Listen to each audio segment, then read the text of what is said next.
सोचिए, एक हरी भरी जमीन है जहां नदियां बहती हैं, खेत हरे हैं और हवा में चावल की खुशबू है।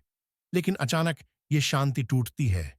मार्च 1971 की एक रात को पूर्वी पाकिस्तान के शहर ढाका में सन्नाटा चीखों से भर जाता है। घरों के दरवाजे तोड़े जाते हैं, सड़कों पर सैनिकों के जूतों की आवाज गूंजती है और आम लोगों की आंखों में डर समा जाता है। ये 1971 की भारत पाक जंग की कहानी शुरू होती है। एक ऐसी जंग जो सिर्फ फौजियों की नहीं थी, बल्कि लाखों लोगों के सपनों, उम्मीदों और दर्द की कहानी थी। जैसे ही सीन रात के अंधेरे से शुरू होता है, धुएं और रेत के तूफान के बीच एक सैनिक की वर्दी में इंसान दिखता है। उसके हाथ में बंदूक है, लेकिन आंखों में सवाल है।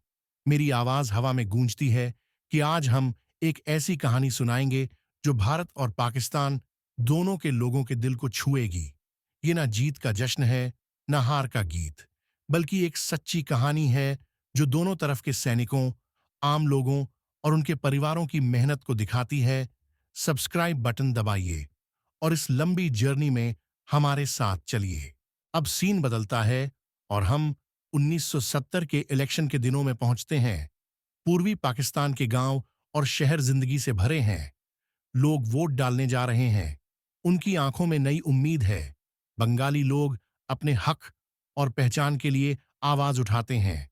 शेख मुजीबुर रहमान की लीडरशिप में अवामी लीग भारी वोटों से जीतती है। लेकिन पश्चिमी पाकिस्तान में पॉलिटिकल टेंशन बढ़ता है, बातचीत फेल होती है और माहौल गर्म हो जाता है।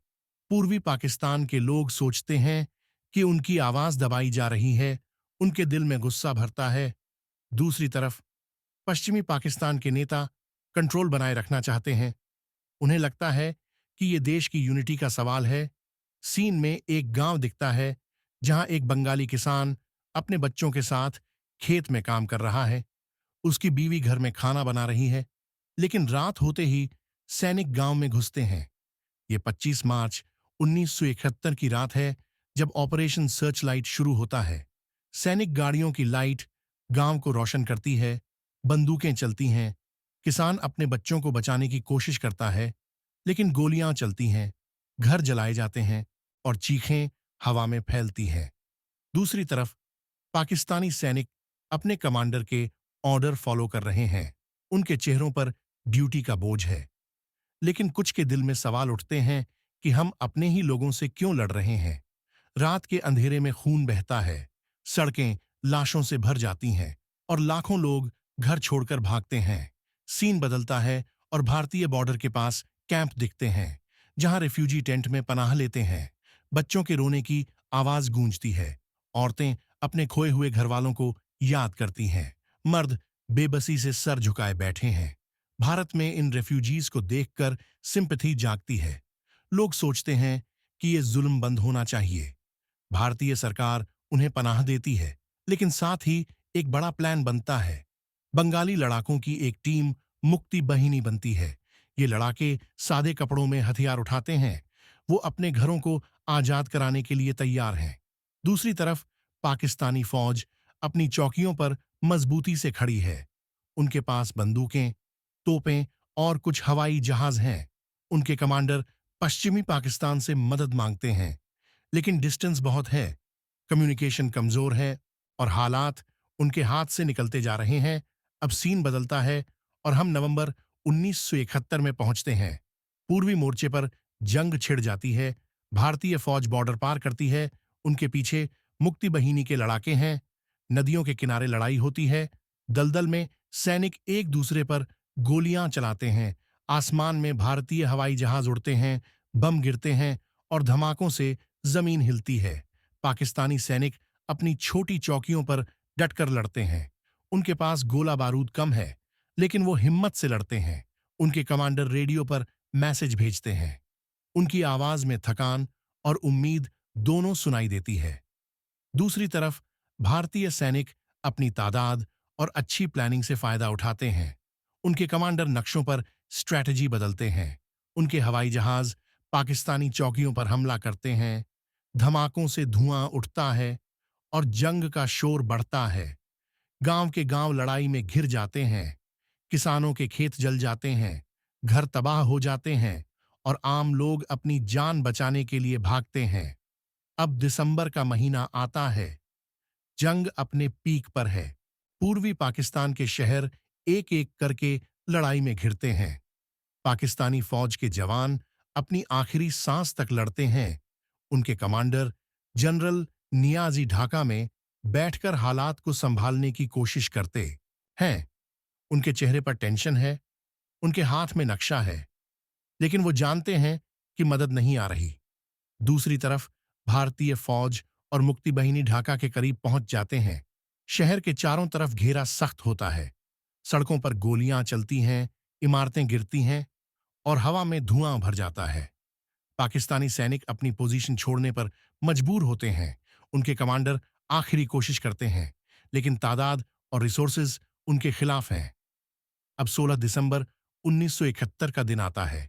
एक गहरा सन्नाटा छा जाता है। जनरल नियाजी एक कमरे में बैठे हैं। उनके सामने कागज हैं।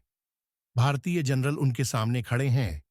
मुक्ति बाहिनी के लड़ाके बाहर नारे लगा रहे हैं। जनरल नियाजी पेन उठाते हैं, साइन करते हैं और हथियार डाल देते हैं। वर्दी में पाकिस्तानी सैनिक सर झुकाए खड़े हैं। उनकी आंखों में थकान और चुप्पी है। भारतीय सैनिक चुपचाप देखते हैं।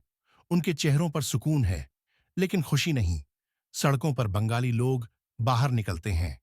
कुछ अपनी आजादी की खुशी में चिल्लाते हैं, कुछ अपने खोए हुए लोगों को याद करके रोते हैं। सीन धीरे धीरे धुंधला होता है। नदी का किनारा शांत हो जाता है और मेरी आवाज कहती है कि ये जंग खत्म हुई, लेकिन इसके घाव आज तक बाकी हैं। पाकिस्तान के लिए ये टफ मोमेंट था। उनके सैनिकों ने अपनी ड्यूटी पूरी करने की कोशिश की। उनके परिवारों ने दूर बैठकर दुआएं मांगी। भारत के लिए ये एक बड़ा टर्न था। उनके सैनिकों ने अपनी स्ट्रैटेजी से मिशन पूरा किया। उनके घरों में गर्व की लहर दौड़ी और बांग्लादेश के लिए ये आजादी की शुरुआत थी। उनके लोगों ने सालों की लड़ाई के बाद अपनी आइडेंटिटी पाई। लेकिन इस कहानी का सबसे बड़ा लेसन क्या था? क्या ये सिर्फ लड़ाई की कहानी थी या इंसानों की, जिन्होंने अपनी ड्यूटी, अपने घर और अपने सपनों के लिए सब कुछ दांव पर लगा दिया? पाकिस्तानी सैनिकों ने अपनी जिम्मेदारी के लिए लड़ाई की। उनके दिल में अपने देश की एकता थी। भारतीय सैनिकों ने अपने मिशन के लिए मेहनत की। उनके दिमाग में अपने लोगों की सेफ्टी थी और बंगालियों ने अपनी आवाज के लिए कुर्बानी दी। उनके सपनों में एक नया देश था। ये कहानी तीनों तरफ के लोगों के लिए एक मिरर है। एक ऐसी जंग जिसने 3 नेशंस की तकदीर बदल दी। लेकिन क्या ये जंग सचमुच खत्म हुई, या इसके सवाल आज भी हमारे दिलों में गूंजते हैं? क्या ये हिम्मत की कहानी थी, स्ट्रैटेजी का गेम था, या एक ऐसी स्टोरी जो हमें सोचने पर मजबूर करती है कि जंग कितनी कीमत पर लड़ी जाती है? सीन काला होता है, एक सवालिया निशान उभरता है और मेरी आवाज कहती है कि अगर ये कहानी आपके दिल को छू गई, अगर इसने आपको सोचने पर मजबूर किया, तो लाइक करिए, सब्सक्राइब करिए और कमेंट्स में बताइए कि आप इस जंग के बारे में क्या सोचते हैं। क्या ये कुर्बानियों की कहानी थी, हिम्मत की, या कुछ और? क्या इसके घाव भर सकते हैं, या ये हमेशा हमारे साथ रहेंगे? अगली कहानी तक के लिए गुड बाय। हम फिर मिलेंगे।